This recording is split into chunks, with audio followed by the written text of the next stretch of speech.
Gosh, this is big. That looks like they're swooping in for against the world. Can they do it? So, really feeling good about this spot. Is gonna try and push into this dome. They're running full blue on everybody is now. No, wait, hold up. That's gonna end up taking it. Error or being chewed through right now.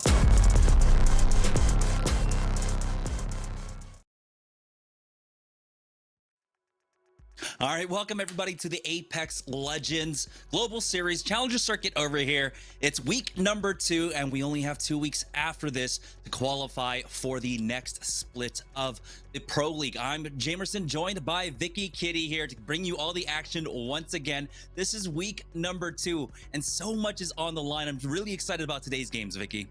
Absolutely, especially after the action we saw for the first Challenger Circuit. Looking at the way that Dumpers performed, I'm excited to see how that's going to transition into the second Challenger Circuit, Jamerson. Yeah, that's right. They had an amazing performance last week. They won 3 out of our 6 games, but let's go ahead and talk about how everything ends up working out. So this is the qualifier, of course, to compete, of course, in the Pro League, the ALGS, later on this year. And basically what's happening is that we have 4 online qualifiers. 1 week has already gone down. This is the 2nd week of the 4, and then we will have the 3rd and 4th taking place in November and in December. But this is cumulative. And so all the points that you're racking up every single week, that's going to go on to basically add up. And then, of course, if you finish in the top 12, you're going to be moving on to the winner's bracket of the Pro League qualifier for Split 2. And then I believe all the way down to 22nd. So 13th to 22nd, they'll be actually seeded into the lower bracket of the Pro League qualifier of Split number 2. So it's super important how you perform here. Everyone knows. Everyone understands that having that extra shot, being in the winner's bracket, is going to be super important. And you know how you're going to be able to do that? Getting those points, being able to get that KP, get those placement points that you need, and it's going to be following the ALGS point system. Of course, you got first place with 12 points, you got second with 9 points, third with 7 points, fourth place with 5 points. 5th place with 4 points, and then so on and so forth, going down to the wire, and then 1 point per kill that you are able to obtain. So we see a lot of these squads changing up their composition so that way they could be able to get those kills and then get out before the third parties roll in. Positioning is extremely important, and that's something that we love to highlight within that first Challenger Circuit. Looking how a lot of these teams were able to change up their composition so that way they could get to places quicker. We saw the Valkyrie compositions coming out, and then how the Pro League has affected the compositions going into the Challenger Circuit. And I think that's the most interesting thing, because we've been seeing these compositions change up every single week, kind of shifting away from the crypto compositions from the EMEA region. We've been seeing a little bit more Bloodhound, but then the Valkyrie compositions that we've been seeing too kind of influences how often these squads are able to get those kills and then reposition quickly so that way they can get that position advantage when it comes to those final circles. And that's actually what we saw a lot within that first challenger circuit with our squads that were able to take multiple games. Yeah, that's right. And let's go ahead and talk about how our teams got here today. They did have to, of course, compete through more qualifiers over the course of the weekend. And basically, this is how they performed in the semifinals. We had a lot of lobbies running, I believe it was 2 days of qualifiers. And this is the first semifinals. Only the top 10 from each semifinal match or each semifinal group ended up moving on. Last minute had another repeat performance of basically dominating in their lobbies. 125 points in point number one, group number one. And take a look, our first place team from last team, Dumpers, only ended up getting 47, not even half the points of last minute. And that should highlight what these teams are made of. Last minute with 125 points, winning 3 games out of 6 in the semifinals is actually insane. The gap between that first lobby with last minute holding those points and then literally vibing, which you could see in second place, 55 points. That gap is absolutely huge. With FNS with 51 points shows you how shoulder to shoulder it is beyond that first place spot. But that's going to be interesting now going into the finals. Can last minute keep on that dominance? Yeah, and taking a look at the other half of the bracket, and this is the other 10 teams that will, of course, be competing today. Teams like Select, RGP, and Eclectic. You can see here that it was a bit more close than what we had in group number 1. Select only had that 1 point difference between them and RGP. We did see RGP with a pretty good performance last week around along with Select, but I do want to note one thing, right? If we took a look at the top 10 from group number 1, that was almost all of the teams. All of the teams that competed last week, essentially, with the, I think, notable exception of one team from group number 1 that ended up moving on. And so it does show a kind of a different dynamic in how the lobbies played out. Does that mean it's going to be a good sign for last minute to be able to dominate in a lobby of the finalists from last week, as opposed to this group here in group number 2 for the North American semifinals, where, you know, it's not as many teams that we recognize, not as many names as we recognize, and it's more of a very even performance across the board. And with the way that they were able to perform, I'm looking at the fact that we have a total of 4 Challenger Circuit tournaments. One of them is already down. We saw the results of the first one, and now we're moving on to the second one. We're kind of, at the end of today, it's going to be that halfway point for these teams to try to qualify there into that Pro League bracket. So I'm looking at the way that some of these teams are going to make some of these changes, Jamerson. What are you expecting here from some of these teams that have been able to perform kind of leading up for the second Challenger Circuit? Well, like, one thing I want to know quickly, though, before we move away from all that, is that remember, you were talking about it, 4 weeks of qualifiers, and so that means you have to make it here to the finals to start accruing those points. And if you don't make it to the finals here, you start getting left behind. One notable absence in our top 20 today, playing in the qualifiers, is going to be Team Sussy Bacchus, who ended up overall 2nd last week around. And so now this is the chance for the rest of the lobby, for all the other teams, to be able to catch up to Sussy Bacchus, who are currently in 2nd place overall. Team Dumpers are in 1st with 1,500 points, that's qualification points, and Sussy Bacchus are in 2nd place with 1,440 points. And so now that they're not here in the finals lobby, that's going to open up a huge amount of room for teams to start moving up. And so that's very important. But, you know, speaking about like what we're going to see coming up from our teams, we did see that last week it was positioning was the most important thing, right? Tim Chile said it himself, hey, if we just play the macro game, we follow these calls, and we play for center zone, we're going to win. And that's what they did. 3 out of 6 other games. Their lowest finishing was 9th place, and the other 2 games, 2nd and 3rd. That was amazing consistency coming out from them.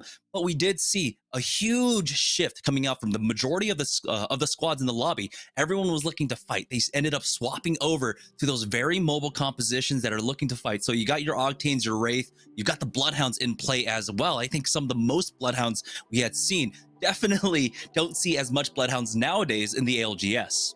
Yeah, and you know, now we're highlighting a lot of these teams that we had saw previously, I'm excited to get fired up for these teams to watch for today. We got My Neck, My Back, RCO, Unsigned Talent, and Dumpers. Jamerson, why don't you actually talk to us a little bit about My Neck, My Back, because I see somebody that I recognize out here, Mooney, out here in this roster. This is going to be really solid. It actually listed right below. That's solid IGL that's going to come out for that squad. Really good synergy. This squad is going to be able to really bounce off of each other really well. And we've even seen some familiar names, RCO, of course, being that squad that we've seen previously at Esports Arena, who competed in those Series E weeklies, where they even placed 2nd in one of those qualifier tournaments in ESA. a few weeks ago. They just got 6th place in the first Challenger Circuit Finals with 38 points.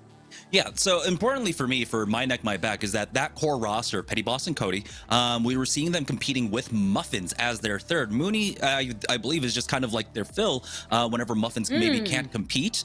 And they have been absolutely dominating in Series E in terms of, you know, the overall qualifiers. RCO, though, this is another squad that I wanted to keep an eye on for week number 1. They didn't perform as well, but they ended up, what, like you said, 6th place. This is a team that adjusts better over time, and so they do end up adapting. And then for Unsigned Talent, that's another squad that we see from Series E fairly frequently, mostly Crummy and it's Aves there. So I'm definitely looking forward to them for today's games. Yeah, but the cherry on top that we have to highlight, Dumpers. Dumpers also being back here. They won the first Challenger Circuit with 96 points, and they won 3 games in the process.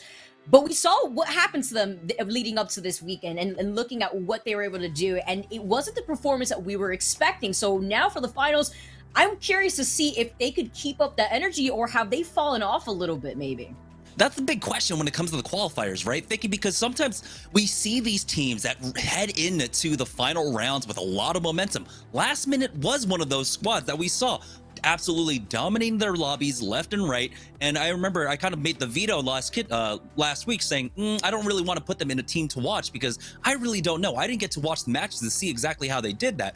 They repeat that performance this time around, but when they got to the finals, we didn't see that same kind of dominance. Did they learn from last week?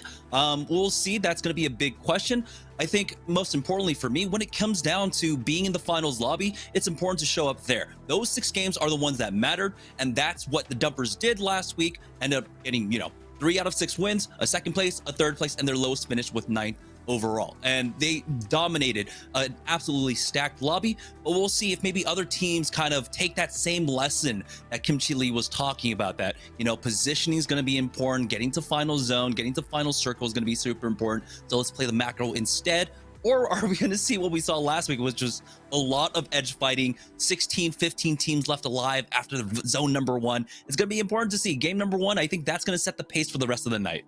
And I'm excited to see where the circle's going to be pulling to, because something that we have to note for the first Challenger Circuit, Jamerson, those south circles that were getting pulled over Lava Siphon time and time again, that really worked into favors for a lot of the squads that had those drop spots in mind in the southern part of the map. It benefited those squads more than anything, because I think out of all the circles that we had, I want to say solidly with confidence, at least 5 of them were pulling towards the direction of Lava Siphon. And that's actually why we got to see Dumpers excel, because they already had planned where they feel comfortable standing on top of Lava Siphon. And it was a very similar circle, just pulling in just different directions south of Lava Siphon. So I'm curious to see where these circles are going to pull, who it's going to benefit, which of these teams are feeling that confidence moving into the finals after their performance in the qualifiers. And if I remember correctly, it was that first circle that we actually saw Lava Siphon, and that was the worst performance that Team Dumpers had, where we had the repeat of the Lava Siphon circle. It was very close. It was very similar, and they ended up winning that one. I don't believe they ended up winning the one that pulled to the south, but just north of launch site. That was the other one that was very southern, but they ended up having a really good performance in that one as well. I believe that was their it might have been their second or third place win there. So yeah, if it comes down to rings pulling down to the south, I think Team Dumpers are going to be absolutely just on fire for that. But we also saw when there were different rings as well that they were prepared for that as well. So it's going to be all coming down to macro calls, and I think Kimchi Lee has a very solid understanding when it comes down to being the IGL. And I think being able to really kind of hammer down, we got to talk to him right after the games, being able to hammer down how the comms are going to work, how maybe we should really focus on having one IGL instead of really being able to democratize our calls, so that we're a little bit faster in how we respond to situations, how we respond to fights, and how we respond to rotating.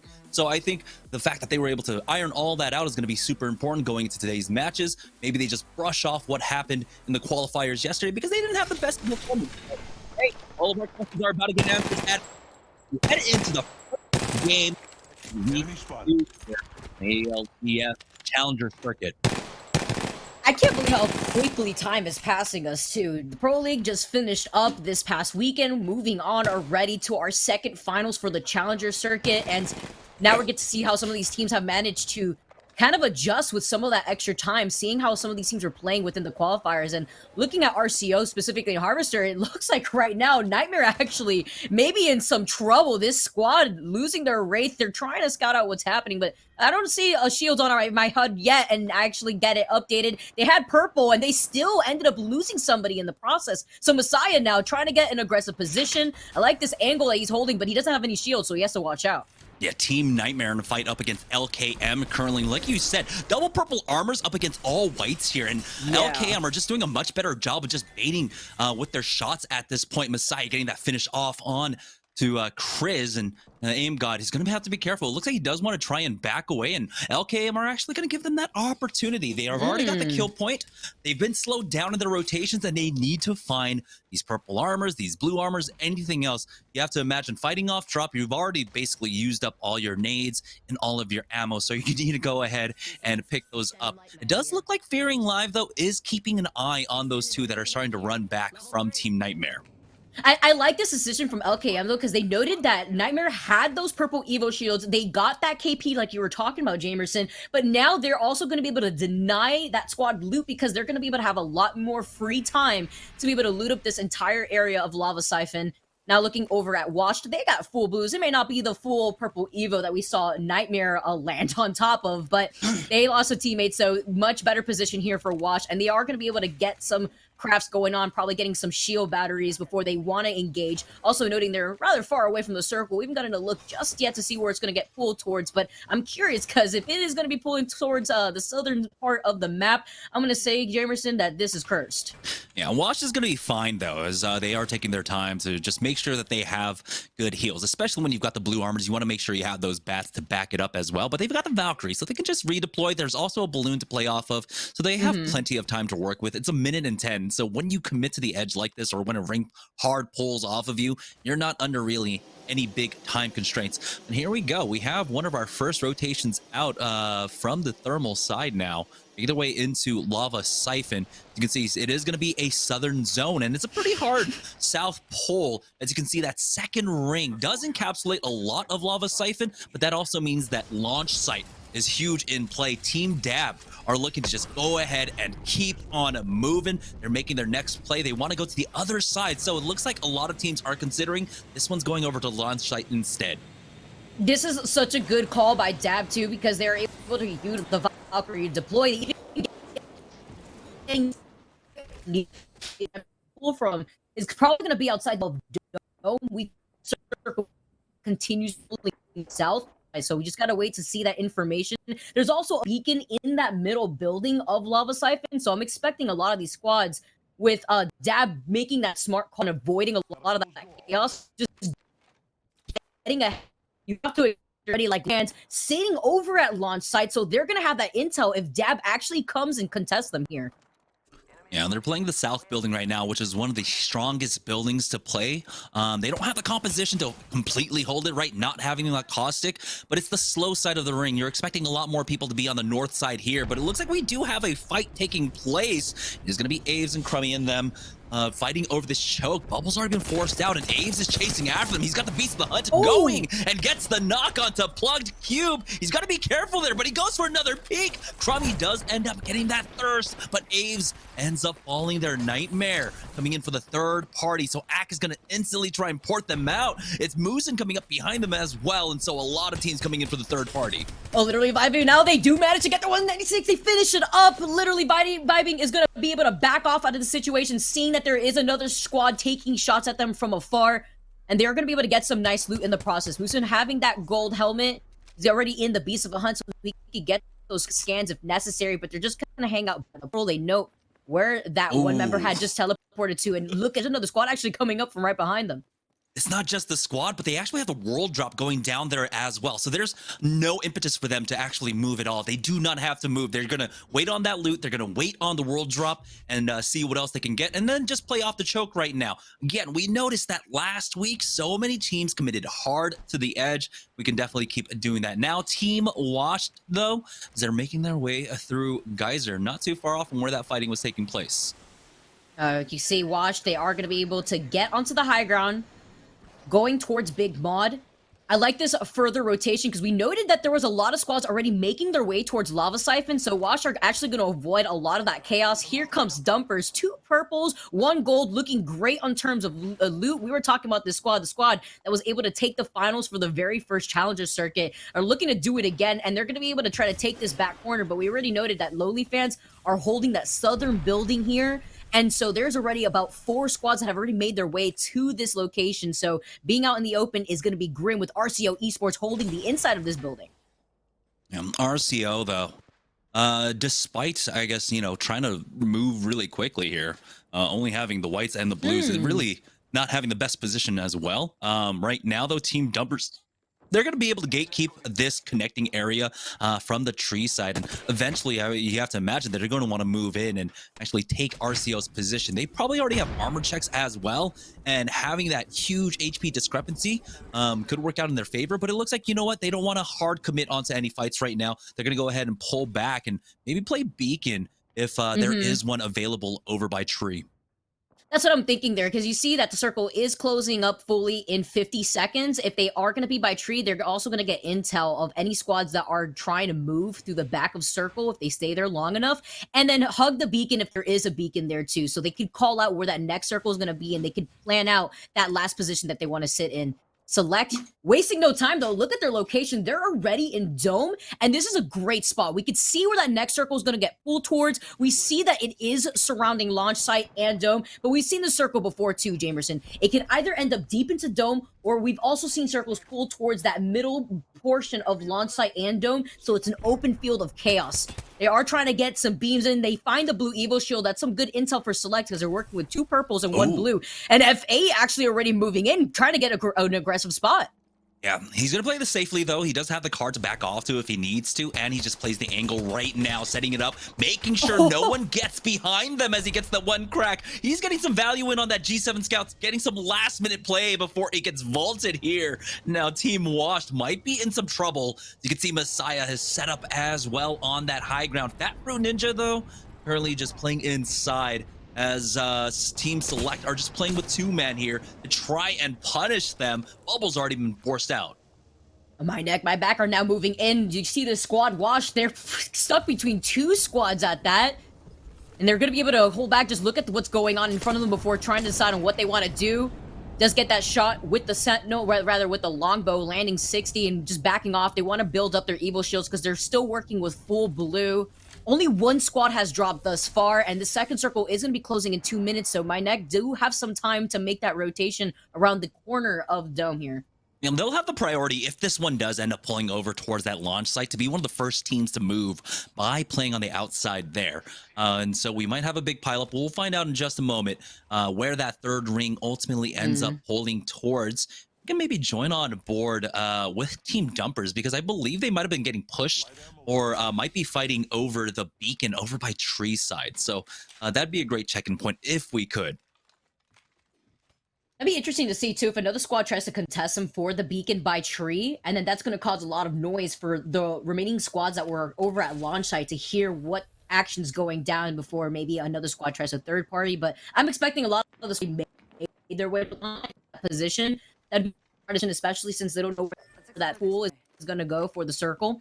So CCE actually making the calls to possibly rotate through the back of launch site where we had just seen Dumpers come out of, and that actually may be Dumpers that we'd be seeing holding that building over by tree already. So CCE noting that, making the rotation away out of launch site, not going to go in that direction, and opting to go through Lava Siphon instead.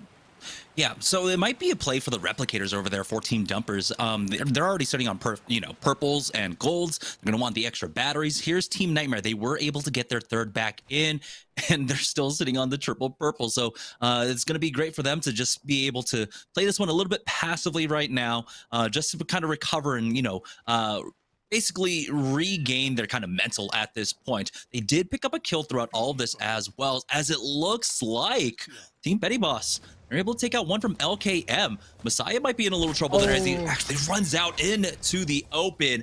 My neck, my back end up taking out LKM. What a way to They saw a lot of the fighting happen in front of them here, and they didn't want to see what was going on the other side without noting where the other remaining squad was when they were able to sandwich them outside of Dome. In addition, does end up pulling towards launch site, they have the option to choose whether to go left or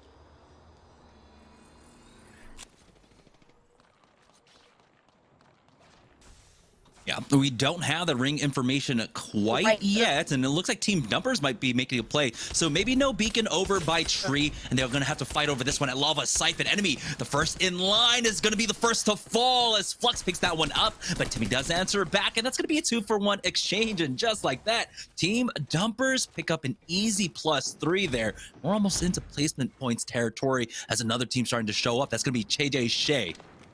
Shay now moving in. Mochi being able to get that here. They're going to be able to try to play the dome, but backing off. They don't want to overcommit. They're going to end up playing from the bottom. They got a purple, 2 blues. They're going to be able to heal up so that way Midnight Sun could get back into this fight. They don't want to play this as a 2v3.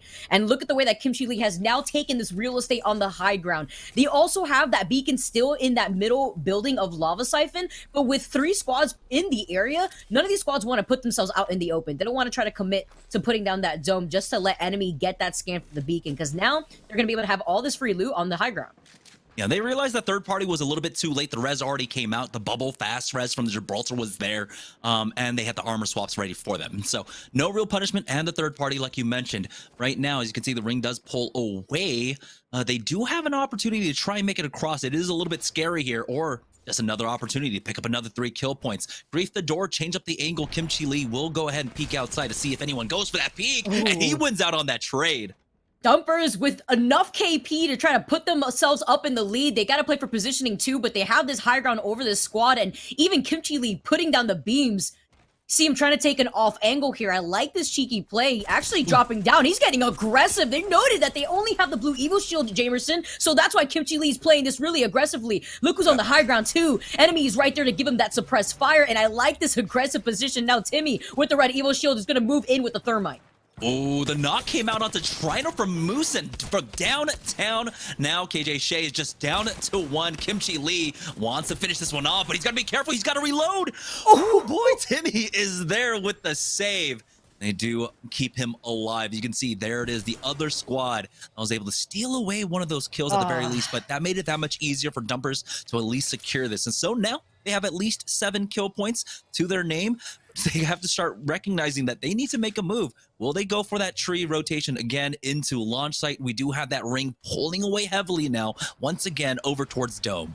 So Select just got a squad wipe, as I saw in the kill feed, and then they got third-partied themselves. So that was actually something that I was expecting from literally vibing when we saw Moosin take that kill. But that was the other squad that I was talking about that was over at Lava Siphon. So that's why you saw at first that they play that rather slowly. Now looking at casuals, looking at where they're currently situated here on launch site, they do note that there is the other squad that is holding that southern building of launch site, but they're making the rotation up ahead. You're seeing where the circle is pulling, and it looks like it's pulling out into the open between launch site and Dome. Mostly towards Dome if we could get a bigger picture here, but it's going to be casuals that have to make the rotation soon because they're not in the circle. Yeah, I mean, we've seen this ending. It basically just ends on like the western side of the eggshell of Dome. It does happen quite frequently. There's another one, of course, that just basically ends on the platform just to the east right here as FNS gets into a fight. And they're already picking up 2, probably Garrett and Sykes already being finished off there, and FNS. The only real damage that he took was onto Frosty. He's going to go ahead and throw down that defensive bombardment just in case. But it looks like another team just threw down one of their own to see if they can get anything. And that's going to allow Team Dumpers to start walking up on them. Zippers drops low now. Casual is the first one to fall. And Team Dumpers is just farming the lobby. Oh, they're still going, Jamerson. This is exactly how they wanted to start in looking at Challenger Circuit 1. They want to continue on this aggression. They got to start rotating in as they're hugging the edge of the circle. They know with that intel, though, that they have this free space over to the high ground. But like you mentioned, Lonside sometimes has those end circles where it's pulling to the southern part of the zone, and this may be just that. That's why Dumpers want to hold this spot, but that may be Lonely Man's holding the other side of that building over there. Yeah, this one's a little bit different. We don't get to see this ring as often, but teams have seen it. pulling way to the southeast side. Team Dumpers just living on the edge, bringing us down to 13 squads remaining. Take a look at Team Nightmare. They finally did make it out of the ring, and they had to fight a squad for it here. Krizik goes down again. Luckily though, it does look like, you know, that beacon down at Dome is active. They can go ahead and plug him in there if they can, but if they could, they would love to just be able to get him back right here with the mobile respawn beacon. Doesn't look like that's going to be in the cards for them, though, unfortunately. It's so difficult, Jimerson. You got 50 seconds left. You have 12. Oh, do they actually have it? Oh, they do. Blueberry. Team OnlyFans, Kraber's shot coming up from Blueberry there. And that's actually a punish onto Kimchi and onto Timmy now. Team OnlyFans lose out on one, though, as Kimchi picks up another one. And OnlyFans put up almost no resistance. And here comes the third party. But Dumpers look like they're ready to swat this one down as they turn around, losing out on Kimchi Lee. But Enemy and Timmy are still healthy here. And oh my god, Enemy is just laying into everyone before he finally falls. Timmy is going to be left to try and rat this one out, though.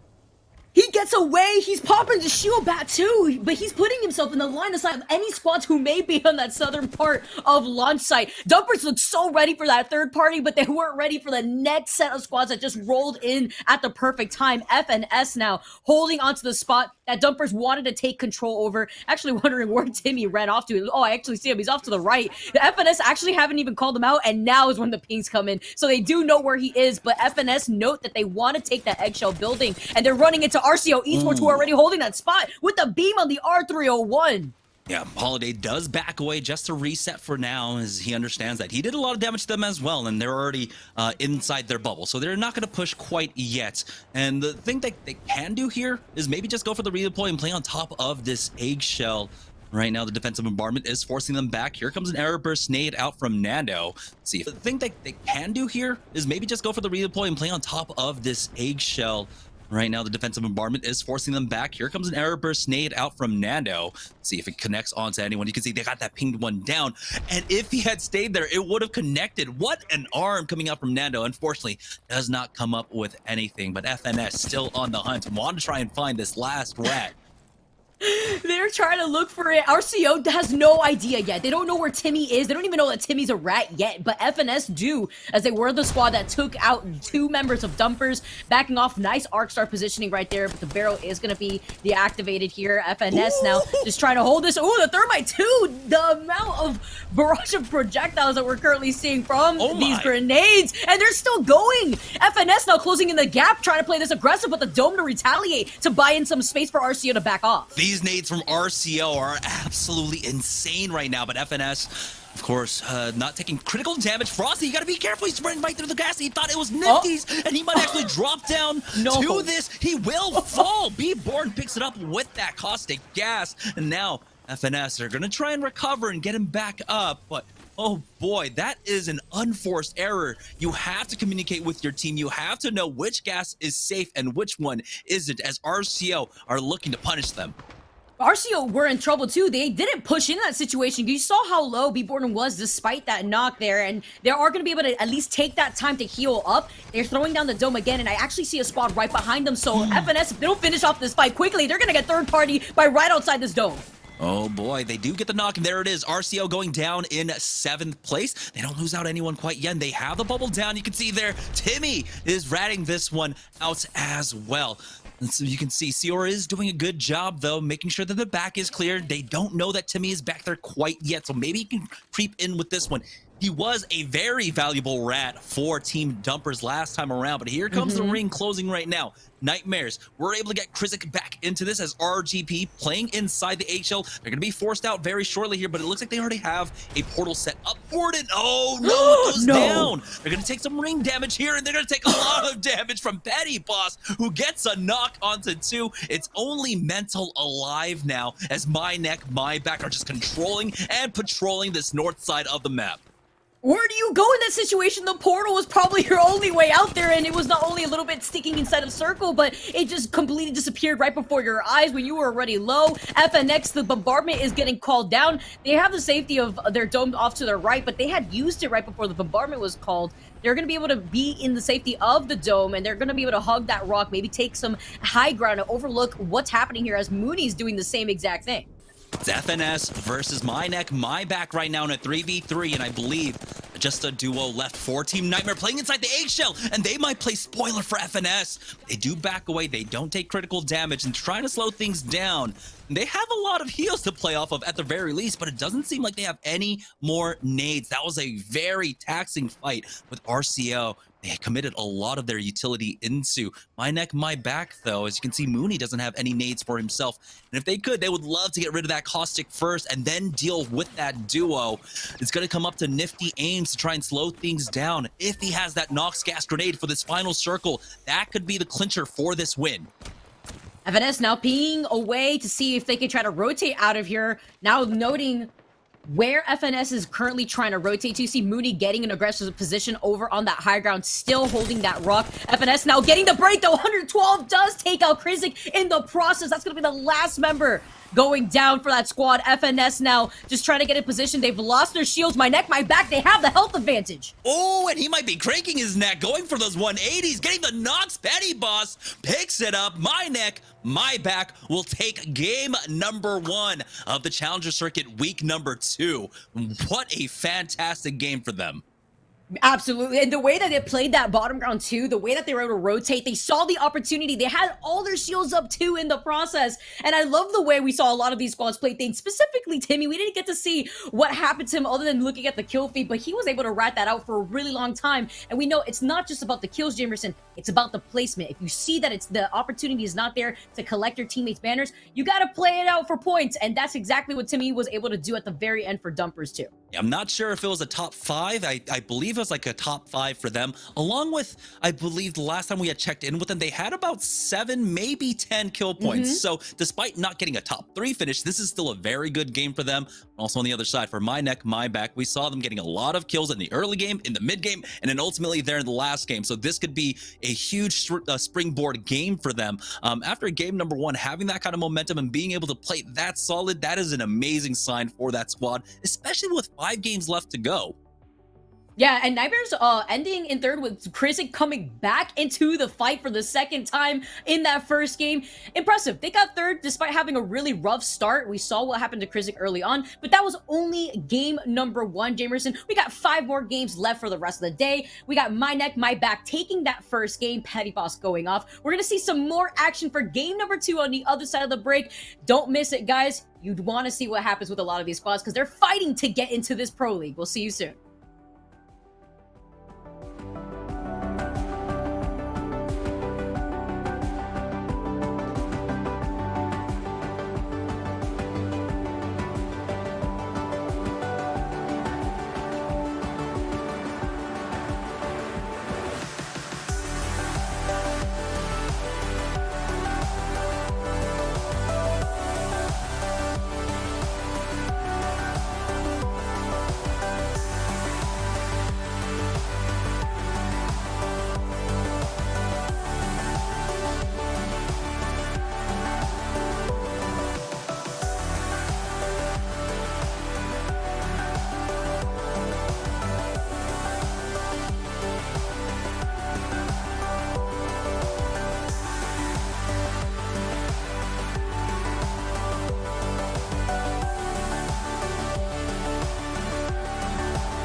All right, welcome back, guys, to the Apex Legends Global Series Challenger Circuit week number 2. In game number 1, we saw My Neck, My Back take a huge game number 1 win. And of course, Vicky, you tempted fate. You said, you know, hopefully we don't see too many south circles, and it gave us one of the most southern circles, Vicky. I have to commentator curse it at least once. Hopefully that's just the first curse, right? My Neck, My Back, though, they were popping off. I know we were noting a lot how aggressive Dumpers were because they were extremely aggressive at the start of that game. But when My Neck, My Back had finished that first game, they finished with 22 points, Jamerson. Pretty impressive nonetheless, especially looking at the way that Dumpers were still able to clutch out 3rd place when it was just Timmy who was the lone survivor left for that squad. They still secured 17 points despite that. Yeah, that's a massive win, and especially for kind of a shift in their playstyle. Last week, we saw it was very central zone for them. It was being able to play that power position, utilize and leverage it to get to make it into the late game, and then ultimately take the win. The majority of their points last week, I believe about 50 points out of their 96, came from placements. So let's go ahead and break down exactly how well everyone did. So we had 10 kills, of course, for My Neck, My Back, but coming in 2nd place, of course, is going to be FNS themselves, who had 11 kills, but Dumpers, they did end up, I believe that's going to be taking, is that 4th place for overall placement points, and then having 14 kill points on top of that. That's crazy. That 4th? Oh, wait, they placed 6th. Yeah. Oh, okay. Sorry. Yeah, I was looking right here. I thought it was going down in placement, but yeah, the placements, they placed 6 over here. We get to see that. And then 14 kills, though. That is absolutely insane. What a first game for Dumpers. But the placement kind of reminding me of the way that Dumpers had to get around the very first game in the first finals for their Challenger circuit. They had a similar start. But FNS and My Neck, My Back, these double-digit kills are nothing to scoff at. Yeah, Dumpers has 14, but FNS placing 2nd place with 11 kills, and My Neck, My Back with 10 kills, winning in 1st place. They are quite literally shoulder to shoulder right now in terms of placement for tonight. I feel like there might have been a bit more opportunities for My Neck, My Back with their position to get more kill points, but I think they were playing a little bit more conservatively in the position, playing down by Dome side. Here's the second half of the bracket, though. The bottom 10 teams currently, as you can see, Team Casuals are right now in 11th place with 3. We have a score of teams, of course, with 1 point so far.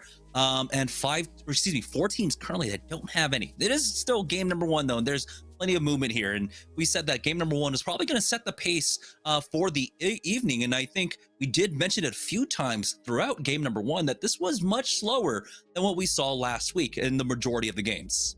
Yeah, it's also interesting to see that even though it was a south circle, it wasn't kind of the southern circle that we were talking about before, where we saw a lot of those lava siphon circles. It pulled more towards Dome this time around. And you have to think about how that affects a lot of these teams who wanted to make those rotations. We even saw Dumpers playing extremely aggressive, fight for some buildings. But the thing is, when you are going to be playing in that type of position where you want to farm as many kills as possible, and whether, you know, placement is going to allow you to get those 12 extra points if you win, the way that Dumpers is playing with that high momentum, I want to expect that going into the rest of the night, Jamerson. And then also looking at the way a lot of these other squads were pre-planning ahead. We even had squads like Nightmare, who did not start the game very well, losing their Wraith, still bringing back the Wraith not once, but twice, and still maintaining 3rd place. That's pretty impressive. That survivability and avoiding a lot of these third parties that not even Dumpers could avoid is pretty impressive looking at Nightmare. So let's see how they're going to change up the pace going into the next game. Yeah, you can see why it's so important to bring back your Wraith, even twice if you have to. And so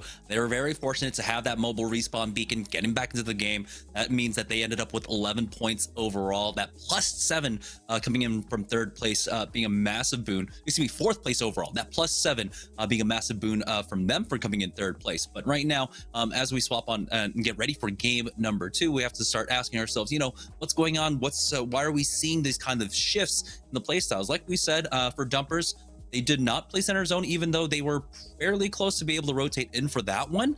And we saw that they were doing an amazing job of getting into the power positions for the southern zones. We saw that they were in launch site. Why did they decide to actually back away? Are they looking for a lot of these edge fights now? Oh, yeah, were they looking to gatekeep at one point? I was expecting that, or even try to play Beacon. I was wondering here if maybe they saw the opportunity in Tree, but going forward from what they decided to push into, they moved right back in. They fought Lonely Fans for that building, but then left themselves open and more susceptible to getting third party in the process. When you take those last position fights, you have to remember how quickly you have to finish those fights so that way you could get right back into thinking where you want to position, where you're going to plan on moving. And it's difficult for that circle in particular because when you are moving away from launch site towards dome, you have a lot of that open ground that you have to traverse. So now we move on to game number 2. We're going to have to see where the circle is going to take us this time, Jamerson. Is it going to take us to the deep south, or are we going to see a once in a lifetime northern circle? We'll have to see now. It really is a once in a lifetime thing. Luckily for our contestants here, we have a very even split on this dropship, basically going straight down the middle. It is, of course, a little bit tilted there, but a lot of the teams are going to have the same kind of priority when it comes to looting and being able to rotate. Now, we did also see that, you know, this time around, it does seem like every POI does have someone dropping there. Last week we saw that, you know, there were some spots that were open, but this time around a lot of our teams do look prepared for their drops. We still have that 50-50 though taking place over at Lava Siphon. Our first look at the ring, we've got a northern one, but here it is, LKM versus Nightmare. Last time around, Nightmare ended up with like triple purples, and we're losing out on the fight to the triple whites of LKM. We'll see how Nightmare actually navigate this 50-50 now.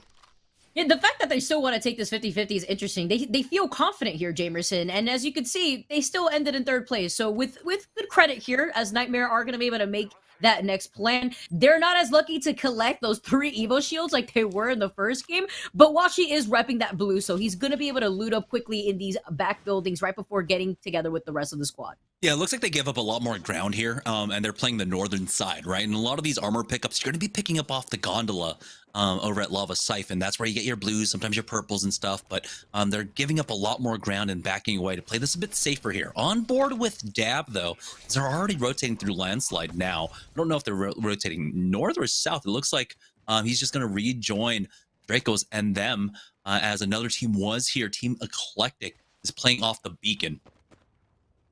That's probably why they actually wanted to rotate from underneath there. They didn't want to take this 50-50, especially looking at the loot pool that Landslide could provide. They just rather take their chances moving over to Harvester, where I believe we did see another squad land there originally. So that's going to be interesting to see how that plays out if they want to go for a longer rotation. But Eclectic is going to be able to take this loot. They're going to be able to get that drone, and they are going to be able to start making their moves here. Looking pretty looted up with the L-Star and G7 with the purple mag. Yeah, just sitting on those whites, though, it's probably like the worst thing so far for them. But here's KJ Shea, if I'm getting that correctly. Just the order, right? Because it all rhymes. They're taking some cursory looting here. As you can see, they're moving through Lava Fissure right now. And so they want to find something better than these blues, or than the whites and the blue that Mochi currently has. And with it being a northern zone, they can take this route. They can move all the way up towards Skyhook if they have to. And if they didn't get a beacon, they'll have access to one here. Yeah, they're looking at the opportunity right now. I also like the play on words with the team name. AJ Shea, like Lifeline's name too. It's pretty creative. I like it. And we saw Trinal now has a purple Evo shield, so some pretty good loot for them to work off of right here, as they are going to not only have that beacon, but that purple Evo shield. And I like how they're also looking at Countdown to see if they can go move over there, start looting up. We do note that that circle is a north circle. They heard us, Jamerson. We were pleading, and they've heard our pleads. And now Survey Camp, looking at that building off to the side between Survey and Fragment, they are going to be able to take control, and it's going to be Revive Me, Please. We've seen circles end here before, so this is a pretty smart move. Looking at their composition, they're running the Caustic, the Valk, and the Gibby, so if they need to redeploy, they also have that option. But His and Hers Live, they're going to be able to take this building already, Caustic barrel up this situation here. And looking at if there's a beacon, I'm not too sure if there's a beacon on top of this building, but if there is, there's going to be a lot of action going down here soon. So it's looking like it's going to be a climatizer ring. Now, there is a chance that this could pull a bit more to the south, if it, excuse me, to the west, if it hard pulls to the west. But teams are already setting up for that climatizer ending. There are multiple over there. But for Revive Me, Please, they can take their time running the double big boys. And so if they want to, this is one of those buildings that is incredibly strong to hold as a Caustic composition. But you can see RCO's over here. And if RCO's over here, it's a really good bet that this is probably where it's ending on top of Epicenter, though, literally vibing, taking their time as RCO getting pushed on by now. As you can see, that Valkyrie rotation coming in. Holiday had the idea. He heard it, but it heard it a little bit bit too late, and he wanted to peek out to make sure that they didn't actually challenge them for this. And this is why now you're getting griefed on your building. You decided this was going to be center zone for you, and now RCO are fending off this attack. Who invited you? We've taken this building for so long, and not only did they use that redeploy to take that building, it's going to be RCO who are just stuck inside it here. Looking right now at Select, who are also overlooking a lot of the action. Wash has to watch out because they're on the other side. RCO are sandwiched by not only Wash, but by Select as well. So I believe our second place team from game number 1, FNS, dropping in on that one now as RCO is starting to do a lot of damage. Team Select trying to get involved in this as well. RCO Esports are able to hold this down. And now when you've got that caustic, you've only got 3 points of entry. You can easily do that with the barrels, clearing out one as Borden tries to go for that peak, but he realizes that there are a lot of teams out. You cannot overextend here. You're just going to wait this one out. You let them fight first and then come back later. What's so risky here is that we saw MOA get a knock, but you see none of these squads are trying to overextend. They do note that there's more than 3 squads within the area. They know that this is just calling out for 4 parties to just move in, take that space. Look at the bombardment now being called in, but the dome was saved, and now a second bombardment to double down after the dome was already used. Oh boy, they are surviving underneath for the time being, but there's the knock onto Frosty here, and they have to be careful. Bubble out means that if a third party comes up, they're not going to have it ready for them. We'll see if they can pick up anything here as Wash try to get involved throughout all of this as well. They back off, and there's the knock, finishing off the entire squad. RCO Esports only picking up, what is that, 2 kills out of that entire 3-man here, as it looks like there's still a lot of fighting going on in the area. Yeah, it was FNS that had dropped right there, but so much action going down in Climatizer already. A lot of our squads just trying to situate themselves in this next circle. We noted it earlier. We saw a squad already get comfortable in that middle part of Epicenter. RCO Esports aren't giving up this building just yet. They need to note that there's still another squad right behind them, which is going to be Wash. So now looking at the action happening over at Kaiser, though, it's going to be last minute now, getting themselves into a fight. Now, they do have the roof angles, but the scans, it's going to be difficult to play off of. We'll see if there's a Beast the Hunt getting popped on the other side or what. But Luda is the front lines, does back away. And you know what? There's plenty of coverage for them to just completely back off. They don't need to fight this. But if they are looking to edge fight, this is definitely a place to do it. It's going to be Asteria on the other side of this one. And it looks like both teams are just committing to the disengage. No, it's a third team coming in. It's Lonely Fans now about to get sandwiched, and maybe even Nightmares playing off that choke to the north. And look how some of these squads recognizing the situation are trying to back off, but last minute is not letting them. They send down the dome, but the beam from Luda actually just trying to get in a position, but last minute doesn't know that there's another squad rotating from right underneath them. They're about to get sandwiched. You can see Asteria is just holding the angles for now. They're waiting to go for the team fire as they were creeping up on that lurk, trying to chase them down. They've probably been spotted by the team up north here in the last minute, backing away. Their spidey sense is tingling. They'll be able to rotate through these tunnels, and it should be roughly for free. I don't expect anyone to be here, but luckily for them, they do have Sykes on that Bloodhound, so he'll be able to just scan up the tunnels. It looks like it is completely free for them.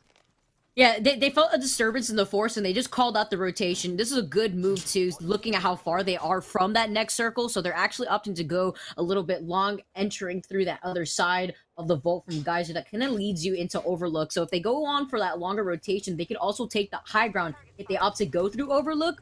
Now we're going to be able to see where Shay KJ has been hanging out. They're actually circle keeping another squad, and they're pretty looted up too. We talked about how Trino was able to get that purple Eagle Shield from Lava Fisher, and here he is still trying to rack up that damage. Prowler not as effective from this range, and it looks like that squad's going to rotate around them and just rotate through the ring currently. As you can see over here at Survey Camp, our winners of game number 1 looking to get aggressive onto CCE. As Flux does get that port down. Cody gets the first knock onto Flux as Jelly is able to challenge up against that Gibraltar, but I don't know if they're going to be able to get the res here. Petty Boss heals up, and they are right back into the thick of things. I'm able to secure this Thirst as well. Ivan's probably going to be the next one to fall as he goes right through that port into Petty Boss's crosshairs. Petty doesn't have his bubble, but he does have Mooney for backup, and Jelly's just going to call it here and back away. These are important kills, as we know how close the leaderboard was heading into this game. It was only a 2-point difference between first and second place. Yeah, and Mooney also not overcommitting here too. They got the scan. They noted that Jelly was running away, so they know that this loot is all theirs. Now they also could take this building again, hold this circle. They don't know where the next circle is going to get pulled towards, though, so that's going to be lethal for this next rotation because they don't have the redeploy. They have the Octane, they have the jump pad, but not as safe in consideration of just getting out of the situation and moving somewhere else. There's always that 50-50 chance you take, but unsigned talent now finding themselves in the chance that they don't want to take, fighting this squad, and Crummy actually losing that shield. They're holding the choke point, but they're also on the high ground. So this is a good spot for them before they make that rotation. Either they want to go to Climatizer or whether they want to go around Epicenter. And they have Beast of the Hunt, and so these rotation options easily cleared out with those scans every 6 seconds. There you go, scan up top. They know they can just back away from this one, so Lonely Fans are going to give them space while Unsigned Talent just moves away from this one and does continue to pull up to the northeast here. So you can see why there's so much presence and why RCO had to hold on to the building that they got initially at the beginning of the game. So again, same pace that we had from game number 1, 18 squads left after ring number 1, as last minute rotating through another team, Luna mid-air almost gets taken down, and he's gonna have to heal up once again, but he is alive at the very least. Last minute have regrouped, and they're healing throughout all of this, and that squad's not getting too aggressive here. Finally, someone pushes up onto the roof, and Sykes should be able to hear it. It's gonna be Team Nightmare on the other side of this one. This is a squad that got 3rd place in the first game too, and they're playing extremely aggressive here. They need to. It doesn't look like they have a lot of KP to work with, but I love the suppress fire that Sykes was able to give from the other squad here. Nightmare in the safety of the dome as they call in the bombardment. Krizik is going to be able to move in at this time, but he has to back off. He lost his shield. They're going to take a much more defensive position, and they have to. They know that there's potentially another squad actually moving in on the slot.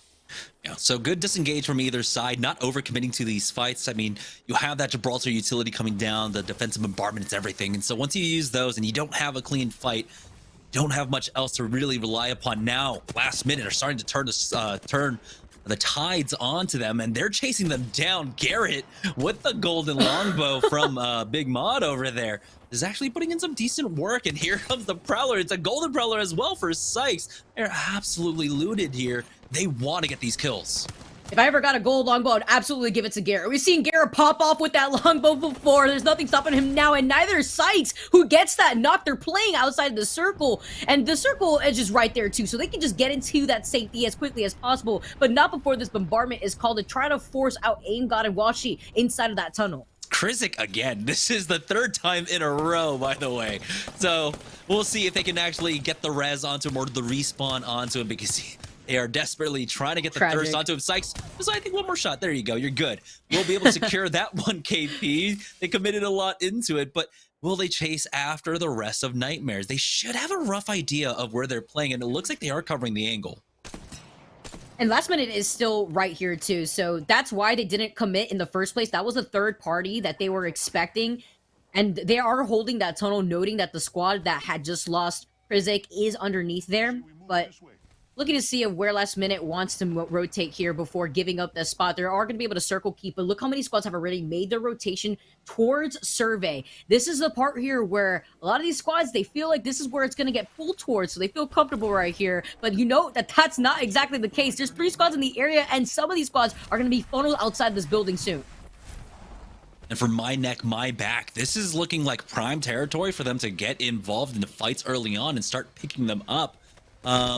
They played very similarly, I would say, this time around, as they forced out the bubble already onto his and hers live. They're going to make the entry into the car and finish them off. And so getting these early kill points, super important for them. They're continuing to maintain this lead that they have over the rest of the lobby now. Now their next consideration is going to be this rotation, as Lonely Fans on theirs lose out on both Oso Rated R and on Somalis. So Blueberry Smalls, take a look at how far away he is. He used that jump pad to get across, so he's not going to have that to try and get his teammates back in. KJ Shea, they'll find themselves under fire right now as Midnight Sun barely gets into that queue. But we'll see if any other squads chase after him. Does not have an armor swap, unfortunately. Team Dumpers just playing on the south side now, able to pick up a lot of these free kills.